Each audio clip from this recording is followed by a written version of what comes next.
It's a brand new day. Thank God it's Friday. Welcome to Business Morning. 55 minutes of current and relevant business talks. As usual, let's start from what's going on in the oil space. Prices jumped about 2% today on supply fears after Ukrainian drone attack hit an oil depot in the Russian black oil port. A major export hub right there was hit. And so we see that huge movement in the price of oil this morning. Brent futures rose more than 1%, 1.19% to $63.76 a barrel, while WTI also gained 1.35% to $59.48 a barrel. The attack early today damaged the shipping port, apartment buildings, and an oil depot in the Russian Black Sea port, injuring 3 crew members of the vessel. And this was shared by a Russian official. The U.S. imposed sanctions on Russian oil companies Lukoil and Rosneft as part of efforts to bring the Kremlin to peace talks over Ukraine. The sanctions prohibit transactions with the Russian companies after November 21. So around 1.4 million barrels per day of Russian oil, or almost a third of the country's seaborne exporting potential, has been added to stocks held in tankers as unloading slows because of that sanction from the United States. Here in Nigeria, the Ogun State Chamber of Commerce and Industry has criticized the government's suspension of the proposed 15% fuel import duty, warning that it could undermine local refining efforts and weaken investor confidence. OGUNCCIMA President Lion Oshiemi described the move as a setback to Nigeria's economic reforms, saying the tariff would have supported refineries like Dangote's, stabilized the naira, and reduced dependence on fuel imports. He's asking the government to reconsider the decision in the interest of energy security and industrial growth. And of course, that came as a surprise yesterday, but that's what the government has decided to do concerning that, at least for now. And then moving to what happened at the market yesterday, it was a second day of positive close at the NGX. The all-share index went up 1.10%, closed at 146,981.17. Equities cap was 93.48 after the market gained over ₦1 trillion at the close of trade. Activity yesterday was red. Sectors, however, was really good. We saw banking up more than 3%, almost 4%, 3.8%. Consumer goods, 1.7%. Oil and gas, 0.7%. And still around the markets, the Securities and Exchange Commission, that's the SEC, they've confirmed that Nigeria's equities market will formally switch to a T+2 settlement cycle on November 28, 2025, moving from what it currently is, which is T+3 model. The change is expected to improve market efficiency, give investors quicker access to funds, and reduce counterparty risk. The transition follows months of testing and preparation by market participants to ensure a smooth rollout. So in simple terms, what that means is when you sell your stocks, for instance, on the exchange, instead of waiting for 3 days before the funds are remitted into your account, from the 28th of this month, you would wait for only 2 days. That's what the T+2 would imply. The National Insurance Commission, that's NICOM, they paid a strategic working visit to the Honorable Minister of Interior, Dr. Olubunmi Tunji-Ojo, in his office in Abuja. This marks a significant milestone in the country's insurance landscape. The visit, led by the Commissioner for Insurance, Mr. Olusegun Ayomoshe, aims to discuss critical development and explore collaborative opportunities for national economic growth. During his remarks, Mr. Moshe commended the Honorable Minister for his landmark achievements at the ministry and reaffirmed NICOM's role as an advisor to government on insurance matters. The Commissioner also highlighted the Commission's commitment to partner with the ministry to deepen insurance penetration and enhance data exchange synchronization.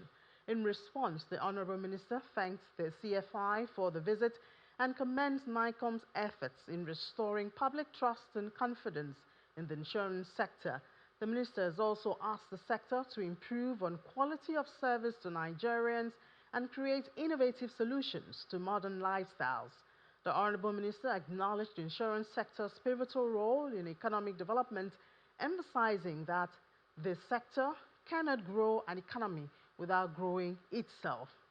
And he's also maintaining that the Ministry of Interior remains committed to driving innovative solutions that protect Nigerian citizens while optimizing government resources.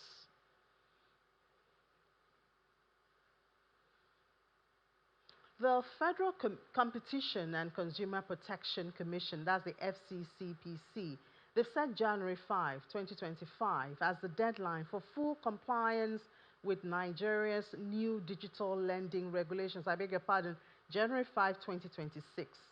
The rules, which came into effect in July this year, 2025, aims to ensure fairness, transparency, and accountability across the sector. The FCCPC has also issued detailed guidelines to help operators meet the requirement. The Executive Vice Chairman, Mr. Tunji Bello, emphasized that enforcement will begin immediately after the deadline, with sanctions for non-compliant platforms as the Commission moves to protect consumers and strengthen confidence in digital lending. Schneider Electric has reaffirmed its commitment to digital transformation and sustainability in Nigeria and across Africa as it celebrates 25 years of operation in the country. At its Innovation Day 2025 event, the global energy leader showcased cutting-edge technologies aimed at building smarter, stronger, and more reliable energy systems tailored to Africa's growing needs. The event in Lagos brought together industry experts, business leaders, and policymakers to explore how digital innovation can accelerate Nigeria's energy transition and industrial growth. Thank you. Schneider Electric Innovation Day is a platform where industry leaders gather to explore emerging technologies shaping the future of energy management and automation. Coinciding with the company's 25 years of operations in Nigeria, the event highlights Schneider Electric's growth and its impact on the country's industrial and energy landscape. We started with 1 employee in the year 2000, and today we've grown to over 200 employees supporting critical infrastructure areas, including energy and chemicals, power and grid, data centers, buildings, telecoms, financial services, and the manufacturing sectors. Commending Schneider Electric's contribution to Nigeria's economy, the French Consul General in Nigeria reaffirms France's support for the company and other French enterprises by strengthening business ties and promoting sustainable growth. As a diplomat, I cannot fail to mention that the French diplomatic service in Nigeria are besides Schneider Electric's and support its development in a sustainable way all around the country. I won't forget to mention the French bank BPI that could help Schneider to promote its offer all around the country. At the heart of Innovation Day 2025, experts engage in discussions on the future of energy management and automation, emphasizing bold actions and innovative thinking as key drivers of transformation in business and industry. There are different initiatives or investment schemes that the government is bringing in to ensure that there is investment that is going to be done in the power space. But as we're doing those investments, we must ensure that we embrace digitalization in everything that we do to optimize our operations. We're challenging them actually because Nigeria want to build the first ever smart energy house, which was approved by Mr. President last year, and we're collaborating with Schneider to actually get that to reality. On the sidelines, a historic memorandum of understanding is signed between Schneider Electric, Bolamak Engineering and Ikeja Electric to explore a partnership for deploying advanced distribution management system solutions at Ikeja Electric. Looking at the future, key things we want to achieve. We want to reduce energy poverty, we want to increase sustainability, and we want to continue to make sure that Nigerians and more Nigerians are drawn out of energy poverty and have access to clean, reliable energy. In our continent, we have an additional challenge, which is that we need to grow faster to sustain the economical development, while in the same time we need to curb down the CO2 emission. And for that, of course, renewable energy is the key. The Innovation Day also showcases the latest advancements in automation, artificial intelligence, and data-driven solutions designed to help industries operate efficiently, reduce carbon emissions, and unlock new business opportunities.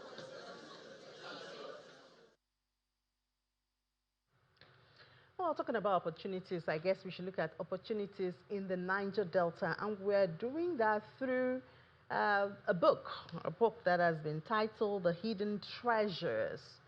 We have the author joining us to discuss some of those hidden treasures that he sees in the Niger Delta. Okay, so I'll just go through some of the chapters of this book that we're going to know more about this morning.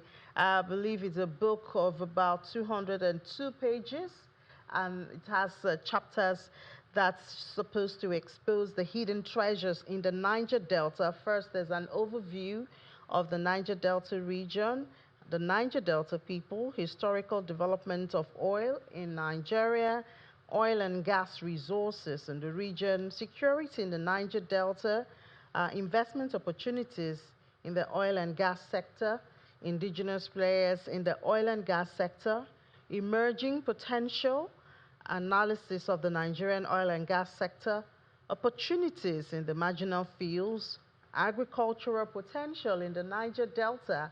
Well, we know that agriculture doesn't go very well with the activities of oil and gas in that region, so it's interesting to know what Mr. Yowaye has seen as agricultural potentials in that region in spite of the oil and gas activities, critical success in business, mineral element diversity, and harnessing the blue economy.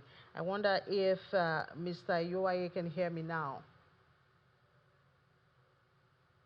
All right, does seem like we're having a bit of a technical issue at this time connecting to our studio in Abuja. So let's take a short break, and hopefully when we come back, that'll be sorted out. Please stay with us.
Now we do have Mr. Yowaye joining us from our Abuja studio. Good morning, Mr. Yowaye. Can you hear me? Oh, yes, I can hear you loud and clear. Great. We apologize for that. I had the wrong setting right there. But you come with a lot of conversation on the hidden treasures in the Niger Delta. And even before we came on, we did explore some of the chapters in your book. Being an author and a deacon also.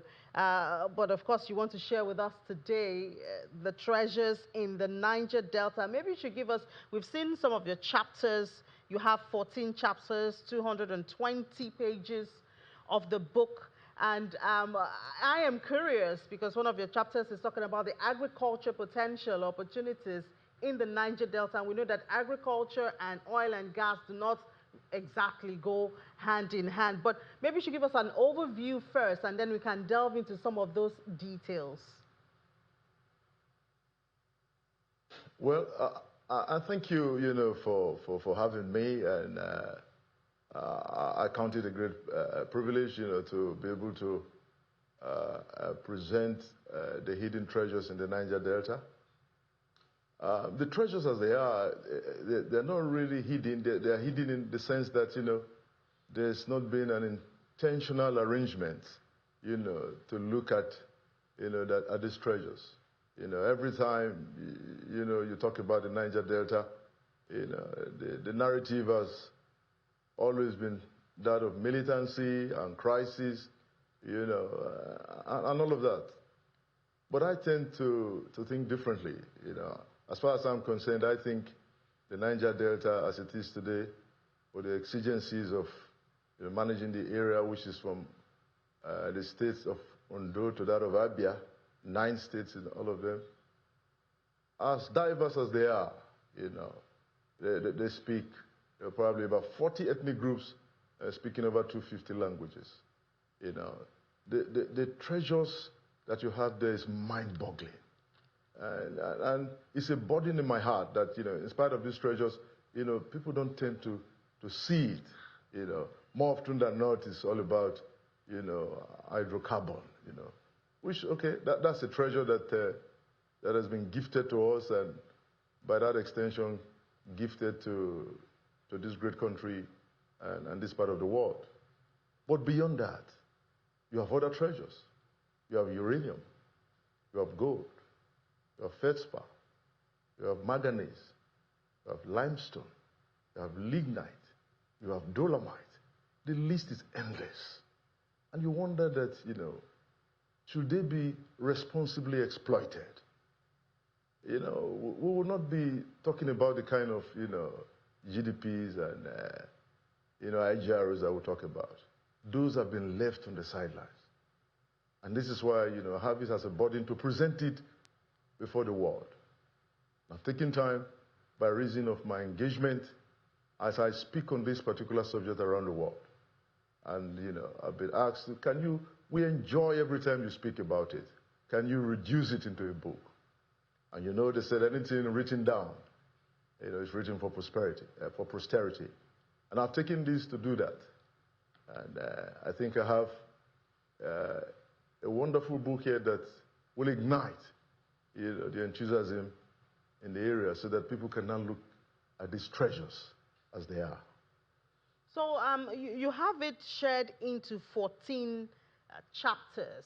I was listing earlier about the overview, the Niger Delta people, the historical development of oil in Nigeria, oil and gas resources in the region, security in the Niger Delta, in the Niger Delta, leveraging technology to attract investment opportunities in the oil and gas, indigenous players in the sector, emerging potential analysis of the Nigerian oil and gas, opportunities in the marginal fields, agricultural potentials, harnessing the blue economy, mineral elements diversity, and I guess that's where you talked about the other minerals also in the region, and then critical success in business and entrepreneurship.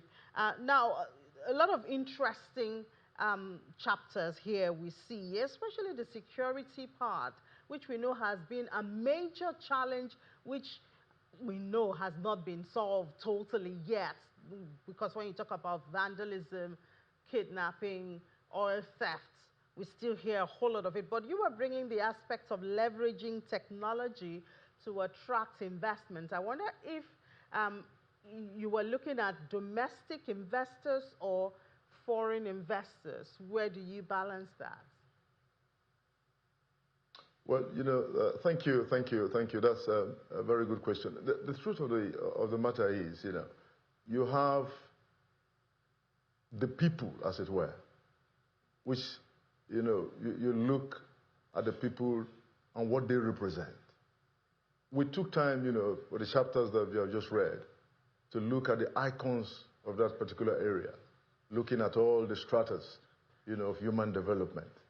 And we found out that in every area, whether it is in the corporate world, whether it is in medicine, whether it's in entertainment, whether it's in banking, the people from that area are right at the top. So we have taken time to look at all of that and, present before the world and the public, what we have in that area that have not been properly announced. And we believe that once there's a genuine handshake between government and the people, much more can be annexed from that area. So I've taken time to chronicle, what you can find in the area and its people. Then if you want to zero down on, what you're talking about, security, in sense, I've taken down in chapter 5 to look at the security issues in the area. More often than not, they tell you, you don't want to go there, the wrong narrative of crisis and militancy and all of that. You don't need to go there. And so I see that, as a wrong, perspective. The truth, you can't have more difficult security situations like you have in Colombia, and if they've taken time, to be able to look at that issue of security, they've been able to, and the case of, in terms of Rwanda, for example, they had deep security issues, and they've been able to, to surpass all of that, and they have, a more hospitable climate, for investment. So what we are saying here is that, security as it is, as I present in this book, that insecurity in itself is an opportunity for investment. Today, technology has made it easy for everyone. You can be, in any part of the world, and, you can apply drones and all of that. You can check everything before, having interventions. So these are the things that we are saying, that it should not be an issue, for people to shy away. And the investors that we're trying to look at, that we're asking, come and invest in this area, is both, locals and the international community. We believe that, what is in the Niger Delta, is enough. I was speaking somewhere, in London early this year, on a conference, and I was telling them about the investment opportunities in the Niger Delta. And an American came and said, look, well, thank you for the way you have presented it, but there are a number of things that doesn't make investors come. And one of them, he said, he actually said security, our attitude to time management, Medicare and things like that, But he also mentioned that 60% of the resources needed to take the entire world forward is in Africa. And most of those resources is in the Niger Delta. So I've taken time to chronicle this, and I believe that in the chapters, that chapter after chapter, to showcase what we have as a people in the Niger Delta.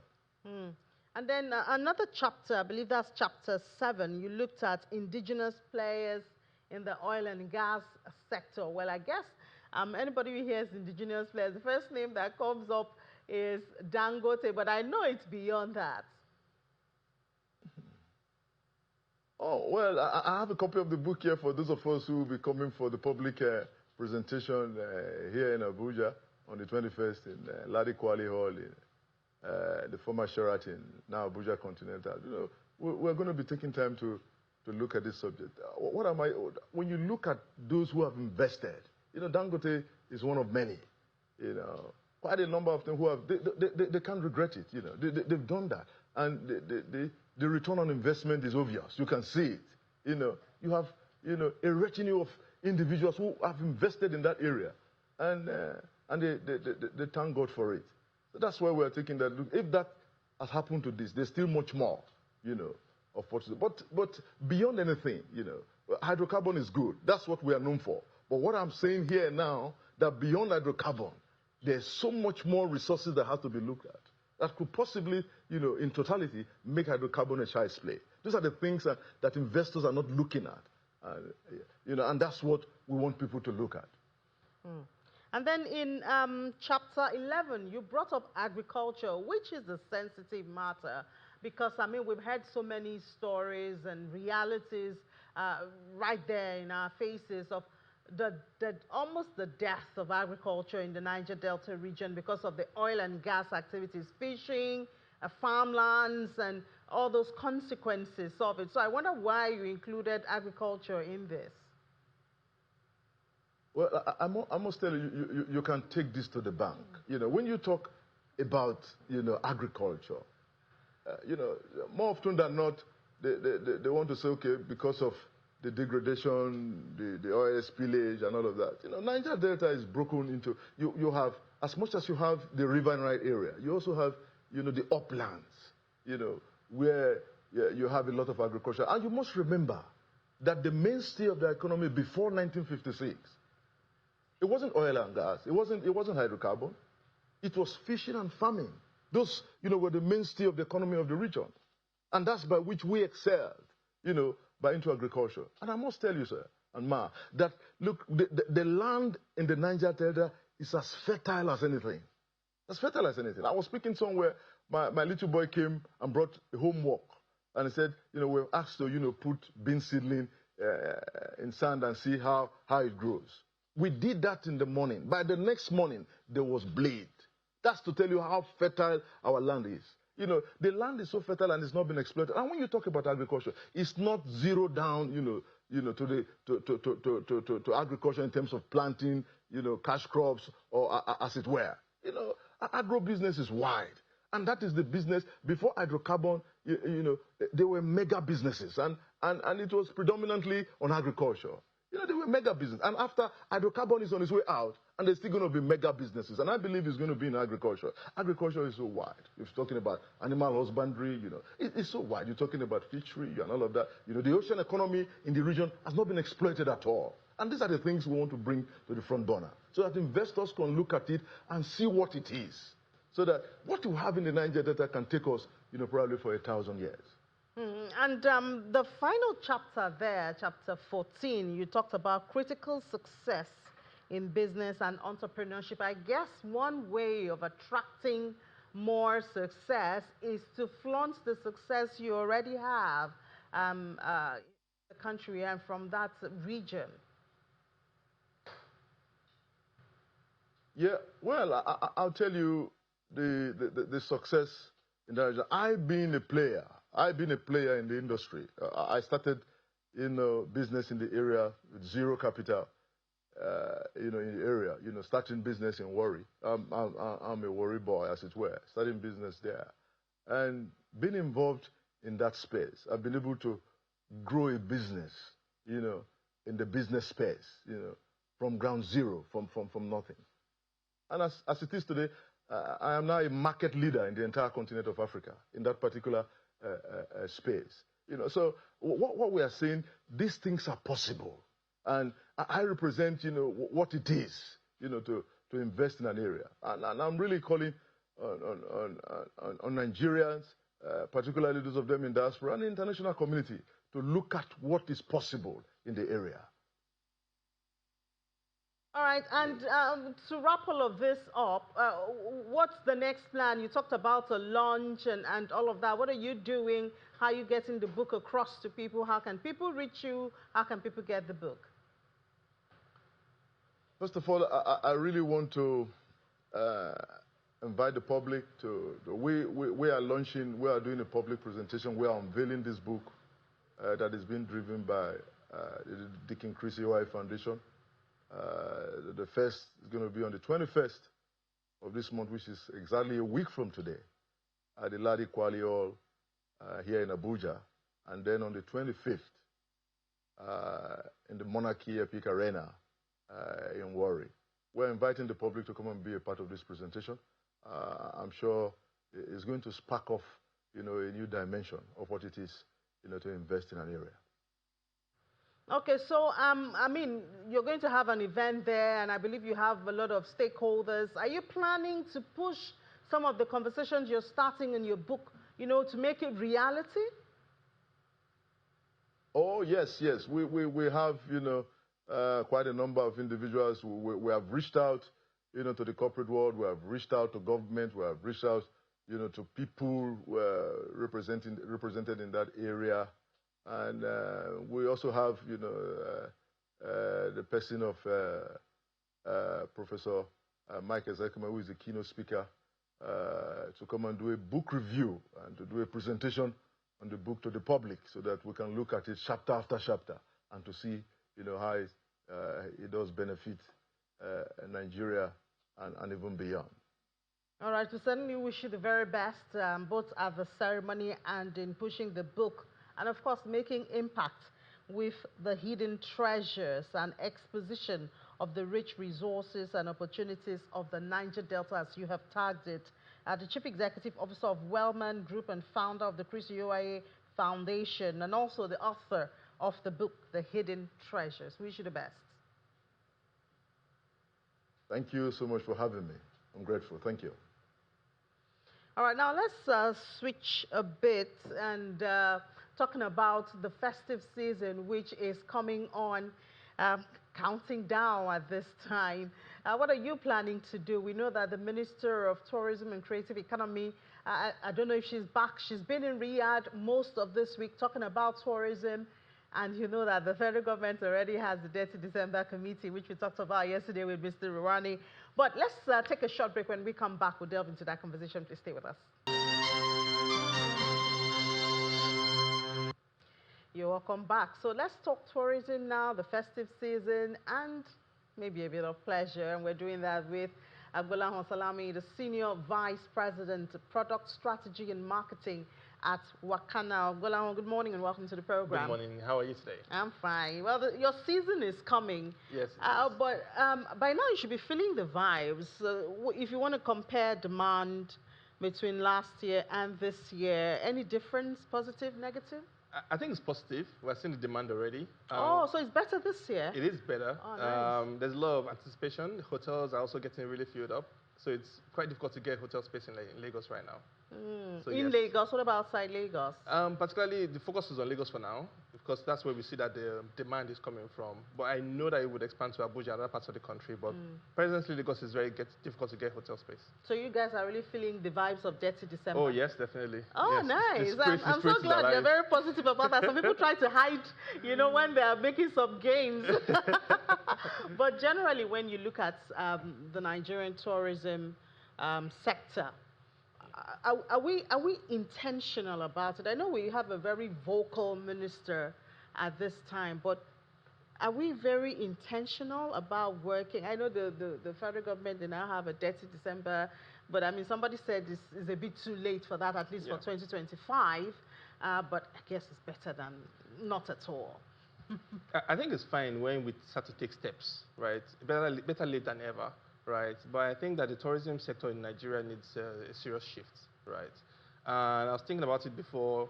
Growing up, we had places like the Slave Memorial in Badagry. We had Whispering Palms. We still have those places. Just I don't know how active they are. The last time I went to Badagry, I mean. Just to think about it, for example, access to those places too is quite important. Exactly. Particularly in Lagos. Badagry was being fixed for a long time. Access to Badagry was limited because of traffic, but it's better now. But to those sites, the museum there, the last time I went there was being handled by some family people. So you are not sure of a structure, you're not sure of security, you don't know who. We need the government to step in and just create a lot of structure around how we look at tourism. I talk about intentionality is very important. How do we intentionally make sure that Nigeria is a tourism hub? We have a lot of beautiful, landscapes and places that people need to visit, that people need to know about. Look at Olumorok, in Abeokuta. It's stood test of time as a tourism location, but there are other locations in the country that we need to highlight and make sure that we're intentionally showing the public that we have beautiful places that people can visit within the country. One heartbreaking. I used to produce a travel and tourism program here on Channel some years back, and a heartbreaking moment for me was I went to Niger State in a certain year. So I'm not calling any governor out. And Niger State has some very historic, very, very historic, like where Nnamdi Azikiwe went to school.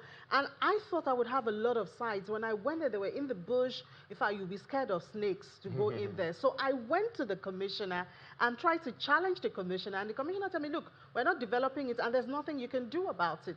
And you know, who are you reporting? You're supposed to report to the governor or to who? Do you get? So sometimes we have these potentials very much. There's so much there, but nobody's giving attention to it. I guess because it's not oil money, it's not readily available for, you know, state governments especially to take.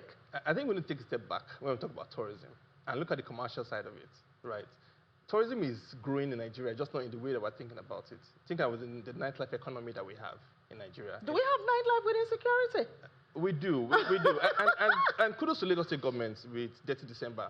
Last year there was a lot of involvement. This year there's even going to be more involvement. Security, you know, traffic management, you know, just making sure that everybody that comes to Lagos is able to. What we have in Lagos today now is over tourism in 1 month. You know, and it's difficult to just have that inflow of a lot of people coming in without that, you know, capacity to manage them, which is what the state government is trying to do to manage. But we do look at that holistically around the country. How do we ensure that, you know, the tourism is growing? Some of those sites that you talk about were not commercially viable. That's why they're breaking down, right? If you find people visiting them and paying to visit them, you find that even the private sector would, you know, continue to invest in those areas, and you see that it would grow. But that's what's happening today. You're seeing that the interest locally for tourism is very different from what people think that it is. So, but because you keep talking about Lagos, yeah? Yes. But, but we have more than Lagos in Nigeria. Yes, we do. And most of those sites are actually outside Lagos. We have beautiful places. I know when the former governor of Cross River State was there, he tried to bring a lot of attention, you know, to Obudu and all of that. Now, I don't know if you can go to Obudu.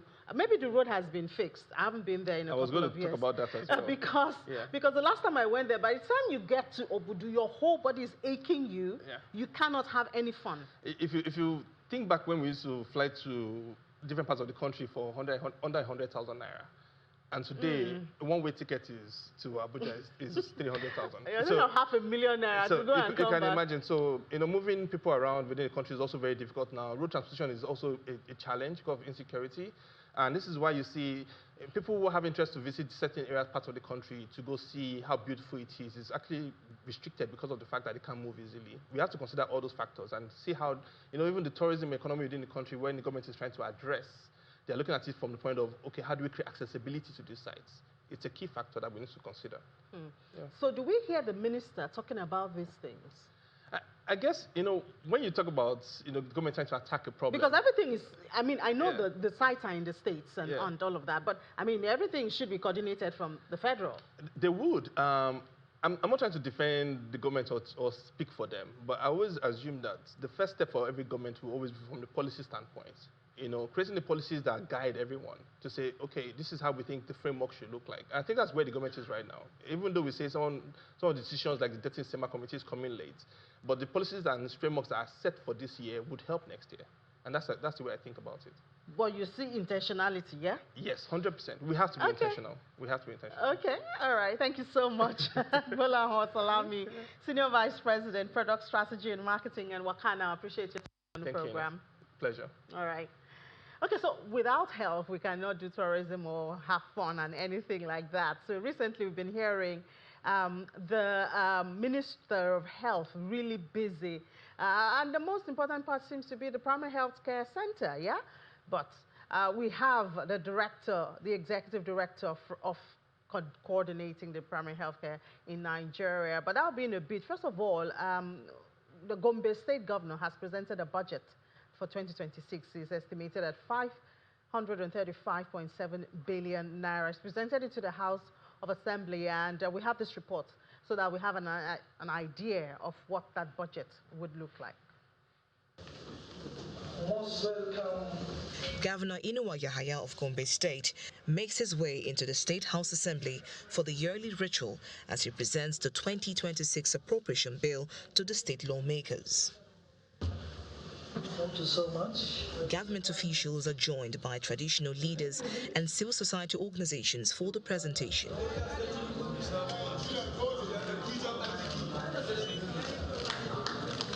Following the conclusion of legislative protocols, Governor Yahaya takes the stage to present the budget estimates, which he titled Budget of Consolidation. The total budget size is 535,691,983,000 naira. 69.34% of the budget, which is 371,441,170,000 naira, will be for capital projects, while 164,250,813,000 naira, which represents 30.6%, is for recurrent expenditure. It is a budget that prioritizes the pressing needs of our people while firmly anchoring our development trajectory on the pillars of sustainability, equity, and inclusive growth. The sectors with the highest allocations include education, health, and agriculture. After the presentation, the State Commissioner for Budget and Economic Planning describes the budget as bold, visionary, and people-oriented. This shows a governor that is ready or has been doing his best since 2019 to ensure that Gombe State continues to improve from one position to another. Back in the chamber of the House, the lawmakers are promising to scrutinize the bill to ensure that the bill meets the expectations of the people. All right, now let's discuss health. And we know that there's a health sector review summit, but primary health care development is what we'll be discussing now. We have Dr. Muyiwa Aina. He's the Executive Director of the National Primary Healthcare Development Agency in Nigeria. Dr. Muyiwa, good morning and welcome to the program. Good morning and welcome. Great. So let's start from this week. This week we saw the second reading of a bill that's seeking to repeal and reenact the National Primary Healthcare Development Agency, your agency, the Act. It's supposed to promote equitable access, accountability, and all. What are your expectations? And I believe you are part of this process of this new bill, but what can we expect at the end of it? I think what is very encouraging, what we're happy about, is that everyone now recognizes the centrality of a well-functioning primary health care system to the delivery of the presidential mandate on effective, high-quality, equitable health services to Nigerians.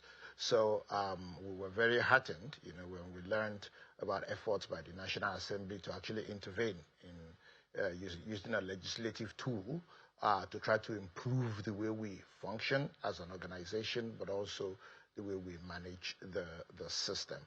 I think ultimately, we're operating under a health sector blueprint that is led by Professor Mohamed Pate, the Coordinating Minister for Health and Social Welfare, that has 4 pillars. The first pillar is around the governance system. So having accountability, using data for decision-making and engagement with Nigerians, as well as coordination between the different tiers of government.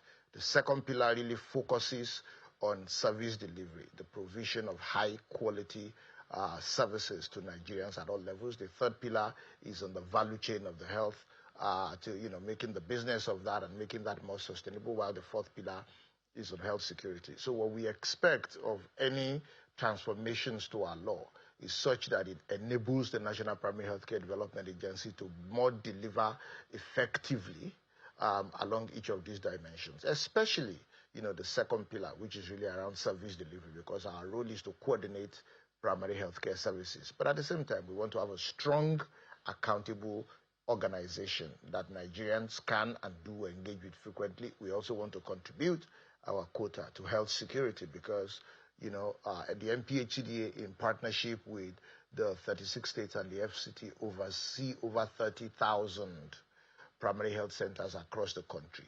And these are the service outlets. These are, if you're able to set them up to be sensitive to detect and respond to disease outbreaks, I think we can all have a more secure health system. The states, because when you look at basic healthcare provision or primary healthcare, you were really talking about the states, the local governments there. How involved are they? How much of the activities have you keyed into even the reforms that you're working on? I think, again, we're fortunate in that perhaps more than any time in the recent past, we now have an agenda that both the states and the local governments and even non-government players, so the development partners and the CSOs, are largely keyed into.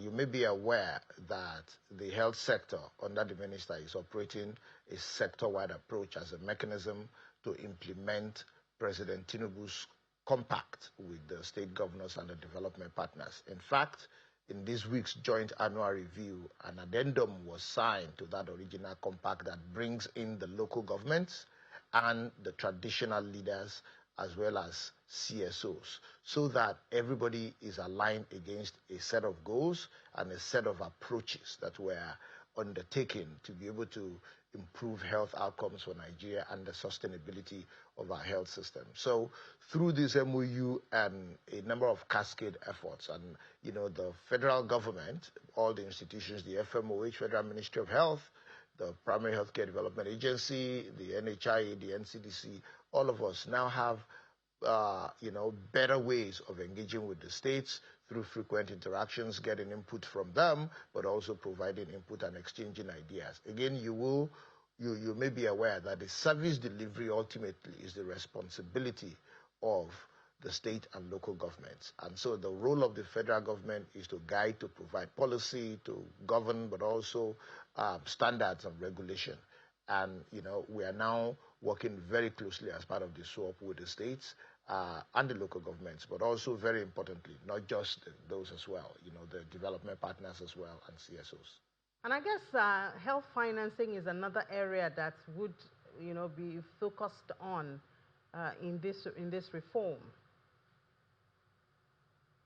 That is correct. That is correct. In fact, a few weeks ago, our sister agency, the National Health Insurance Authority, hosted a health financing summit that brought together many stakeholders, intergovernmental stakeholders in Nigeria, the ministries of budget and planning, finance, health, and many others, but also international partners, both donors and potential private investors as well, to really discuss how we jumpstart, the financing of health services in Nigeria. The Basic Healthcare Provision Fund is the core of primary healthcare financing. The amount of resources that is going into that, at least in Naira terms, has been increased substantially by President Bola Ahmed Tinubu.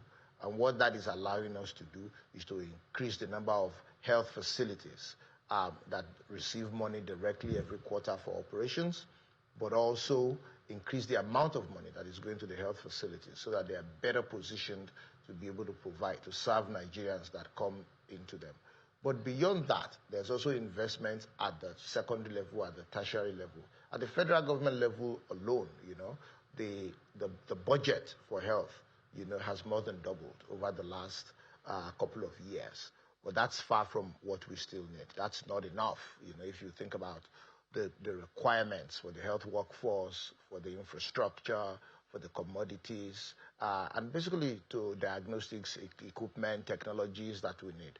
So this government is pushing very hard on a number of fronts to improve the sourcing and pooling of resources in the health sector, both what the government is doing at the federal level, at the subnational level, states and local governments, but also what we're making better use of what we are able to source from some of our donor partners and the private sector, also increasing the role of private sector, because in many countries, the healthcare is a major driver of GDP, and there's no reason why it cannot be that in Nigeria. You can already see movement in that direction as well.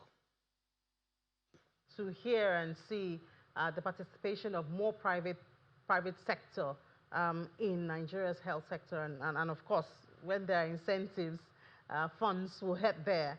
So we hope that's available and that's made known. The Executive Director, National Primary Healthcare Development Agency in Nigeria, Dr. Muyiwa Aino, thank you so much for your time. Thank you.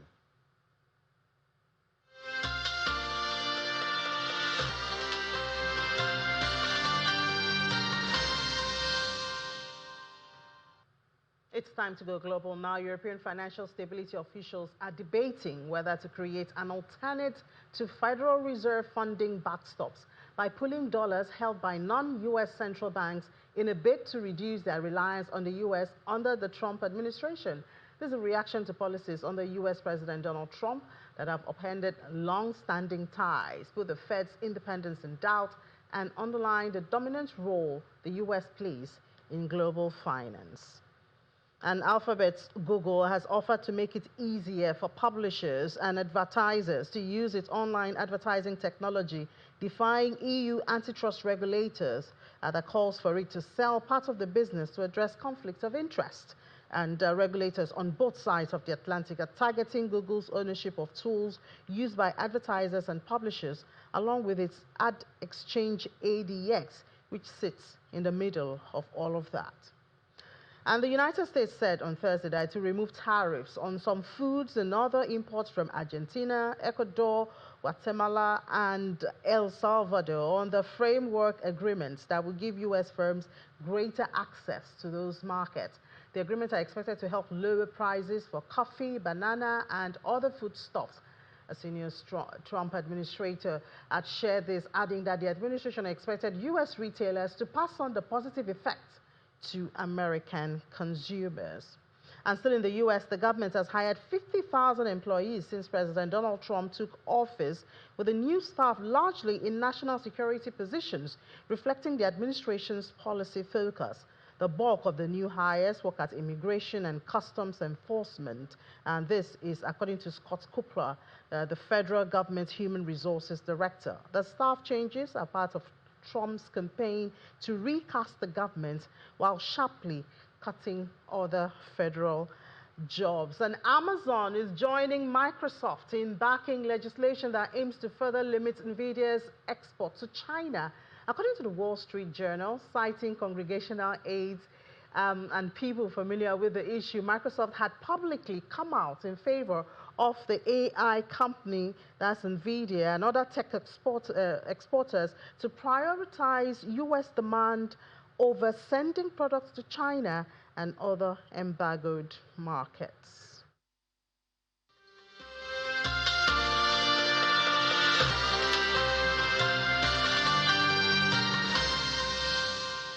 That's Global News and Business Morning. Thank you so much for being a part of this Friday edition of the program. Glad to be here, but I'll be happy again because 1:30 we'll be in talks to get updates from the world of business. I'm John Mekwan. I'll see you then.